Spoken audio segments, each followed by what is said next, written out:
Instead, advance the cause of liberty by spreading an uncensored message that will serve to rein in government authority and challenge the obsession with war and welfare. What I'm talking about is a system of government guided by the moral principles of peace and tolerance. The founders were convinced that a free society could not exist without a moral people. Just writing rules won't work if the people choose to ignore them. Today, the rule of law written in the Constitution has little meaning for most Americans, especially those who work in Washington, D.C. Benjamin Franklin claimed, quote, "Only a virtuous people are capable of freedom." John Adams concurred, quote, "Our Constitution was made for a moral and religious people. It is wholly inadequate for the government of any other." A moral people must reject all violence in an effort to mold people's beliefs or habits. A society that boos or ridicules the golden rule is not a moral society.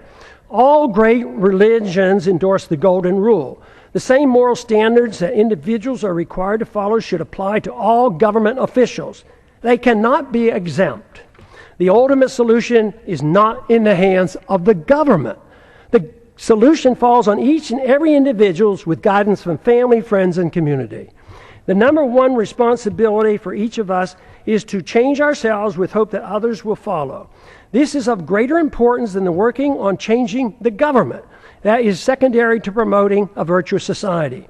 If we can achieve this, then the government will change. It doesn't mean that political action or holding office has no value. At times, it does nudge policy in the right direction. But what is true is that when seeking office is done for personal aggrandizement, money, or power, it becomes useless if not harmful. When political action is taken for the right reasons, it's easy to understand why compromise should be avoided. It's also become clear why progress is best achieved by working with coalitions, which bring people together without anyone sacrificing his principles. Political action, to be truly beneficial, must be directed toward changing the hearts and minds of the people, recognizing that it's virtue and morality of the people that allow liberty to flourish. The Constitution or moral laws per se have no value if the people's attitudes aren't changed. To achieve liberty and peace, two powerful human emotions have to be overcome. Number one is envy, which leads to hate and class warfare. Number two is intolerance, which leads to bigoted and judgmental policies. These emotions must be replaced with a much better understanding of love, compassion, tolerance, and free market economics. Freedom, when understood, brings people together. When tried, freedom is popular. The problem we have faced over the years has been that economic interventionists are swayed by envy, whereas social interventionists are swayed by intolerance or of habits and lifestyles. The misunderstanding that tolerance is an endorsement of certain activity motivates many to legislate moral standards which should only be set by individuals making their own choices.